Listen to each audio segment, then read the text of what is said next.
আর পালাবার পথ নেই।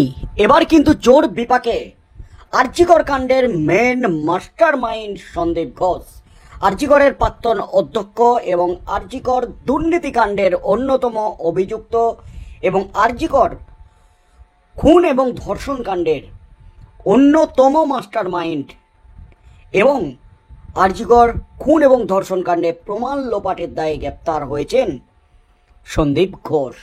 প্রায় 1 বছর হতে চলেছে আরজিকর খুন এবং ধর্ষণ কাণ্ডের ঘটনা।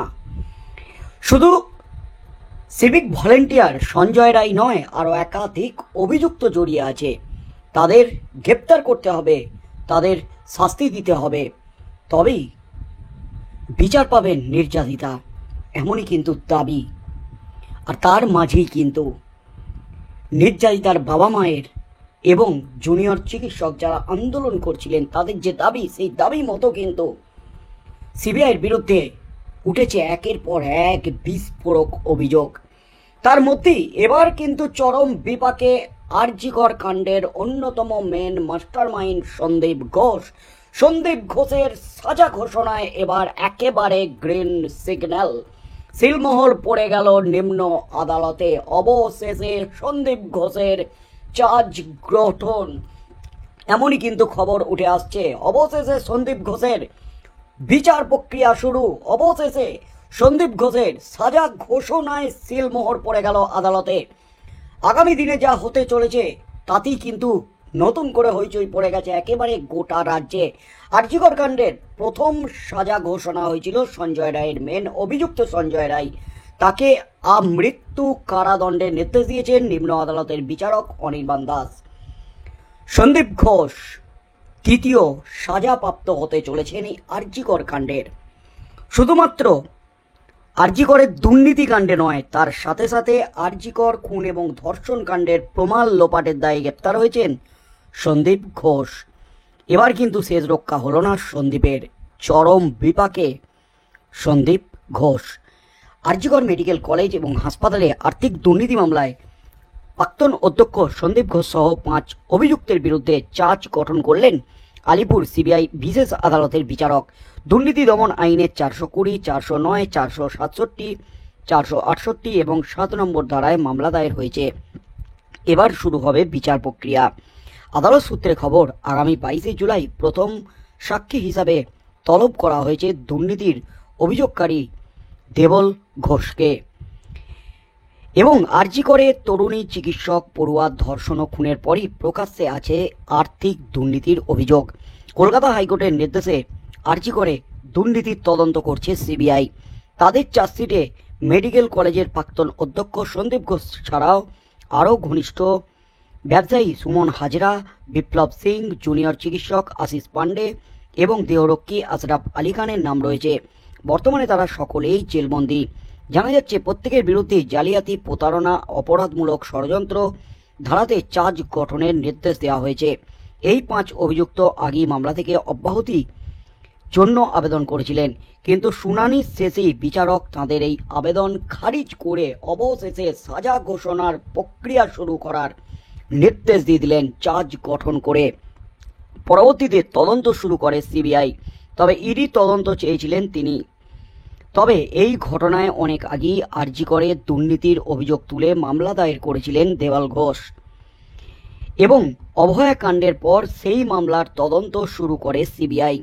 আরজিকর হাসপাতালে 3 বছরেরও বেশি সময় ধরে আর্থিক দুর্নীতি চলেছে বলে অভিযোগ। হাসপাতালের প্রাক্তন ডেপুটি সুপারের অভিযোগ, বিভিন্ন সময়ে চিকিৎসা সরঞ্জাম কেনা থেকে শুরু করে টেন্ডার দুর্নীতি হয়েছিল আরজিকরে। হাসপাতালের প্রাক্তন অধ্যক্ষ সন্দীপ ঘোষের বিরুদ্ধে অভিযোগ, তিনি ঘনিষ্ঠদের টেন্ডার পাইয়ে দিয়েছিলেন। এর আগে গত বছরের 29 নভেম্বর আরজিকরে আর্থিক দুর্নীতি মামলায় আলিপুর আদালতে চার্জশিট জমা করে সিবিআই। চার্জশিটের নাম রয়েছে আরজিকরের প্রাক্তন অধ্যক্ষ সন্দীপ ঘোষ সহ আরও 5 জনের। আরজিকর মেডিকেল কলেজ এবং হাসপাতালে আর্থিক দুর্নীতি মামলায় প্রথম গ্রেপ্তার হয়েছিলেন সন্দীপ ঘোষ। টানা কয়েকদিন সিবিআই তাকে দপ্তরে ডেকে জিজ্ঞাসাবাদ করেছিল, 16 দিন জিজ্ঞাসাবাদ করেছিল। তারপর তাকে গ্রেপ্তার করা হয়। পরে এই মামলা সূত্র ধরেই বিপ্লব, আফসার, সুমনকে গ্রেপ্তার করেছিল সিবিআই। এই মামলার শেষ গ্রেপ্তার তৃণমূলের চিকিৎসক নেতা আশিস পান্ডে। উল্লেখ্য, 9ই আগস্ট 2024 আরজিকর হাসপাতালে জরুরি বিভাগের 4 তলার সেমিনার হল থেকে চিকিৎসক পড়ুয়ার দেহ উদ্ধারে দেশজুড়ে শোরগোল পড়ে গিয়েছিল। তাকে ধর্ষণ এবং খুন করা হয়। এই ঘটনায় গ্রেপ্তার করা হয় সিভিক ভলেন্টিয়ার সঞ্জয় রায়কে। সেই সময় প্রকাশ্যে আসে আরজিকরের আর্থিক দুর্নীতির অভিযোগ। ইতিমধ্যেই সঞ্জয়কে যাবজ্জীবন কারাদণ্ডের নির্দেশ দিয়েছে নিম্ন আদালত। অন্যদিকে ধর্ষণ এবং খুনের ঘটনায় প্রমাণ লোপাটের অভিযোগে আরজিকরের প্রাক্তন অধ্যক্ষ সন্দীপ ঘোষ এবং টালা থানার প্রাক্তন ওসি অভিজিৎ মণ্ডলকেও হেফাজতে নিয়েছিল সিবিআই। এই মামলায় গত বছরের ডিসেম্বরে জামিন পেয়েছেন তারা, কিন্তু দুর্নীতি মামলায় সন্দীপ ঘোষ এখনো পর্যন্ত জেলবন্দি। এখনো পর্যন্ত যে অভিযোগটা সিবিআইয়ের বিরুদ্ধে উঠেছে যে সিবিআই সন্দীপ ঘোষ এবং অভিজিৎ মণ্ডলের বিরুদ্ধে চার্জশিট পেশ করতে পারেনি, তবে আরজিকর খুন এবং ধর্ষণ কাণ্ডের রেহাই পেলেও এবার কিন্তু বিপদ বাড়ল সন্দীপ ঘোষের।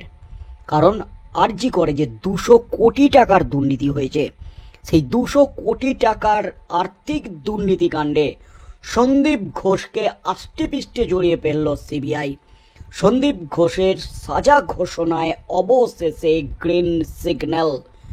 বিচার প্রক্রিয়া শুরু হয়ে গেল, চার্জ গঠন হয়ে গেল এবং সাক্ষীদের হাজির করানো হবে এমনই কিন্তু খবর উঠে আসছে। 22শে জুলাই প্রথম সাক্ষী হিসাবে তলব করা হয়েছে দুর্নীতির অভিযোগকারী দেবল ঘোষকে। তারপর একে একে তলব করা হবে সাক্ষীদের মুখে, সাক্ষীদের জবানবন্দির সামনে পড়ে সন্দীপ ঘোষ পাল্টা কি দাবি করেন, কি হতে চলেছে আগামী দিনে। সন্দীপ ঘোষের বিরুদ্ধে যে একের পর এক অভিযোগ উঠেছে, এই অভিযোগের প্রেক্ষিতে সন্দীপ ঘোষ কি সাজা পান, যাবজ্জীবন কারাদণ্ড নাকি এর থেকেও বড় কোনো সাজা তার কপালে নাচছে। তারপরে রয়েছে আরজিকর খুন এবং ধর্ষণ কাণ্ডের প্রমাণ লোপাটের দায়ে যে গ্রেপ্তার হয়েছিলেন সন্দীপ ঘোষ, সেই মামলার তদন্ত করছে সিবিআই। সেই মামলায় কিন্তু চরম বিপাকে সন্দীপ ঘোষের বিরুদ্ধে একাধিক তথ্য পেয়েছে সিবিআই, এমনই কিন্তু দাবি করেছিল সিবিআই এই মামলার শুরুতেই। তাই শেষ পর্যন্ত কি হতে চলেছে, সন্দীপ ঘোষের বিরুদ্ধে কি কি তথ্য প্রমাণ তুলে ধরে এবং সাক্ষীরা সন্দীপ ঘোষের বিরুদ্ধে কি সাক্ষী দেন, আগামী দিনে নিম্ন আদালতের বিচারক কি নির্দেশ দেন সন্দীপ ঘোষকে নিয়ে, আরজিকর খুন এবং ধর্ষণ কাণ্ডের মেন মাথা ধরা পড়ে কিনা, মেন ষড়যন্ত্রকারী, মেন চক্রান্তকারী ধরা পড়ে কিনা, সেদিকেই চোখ থাকবে গোটা রাজ্যের।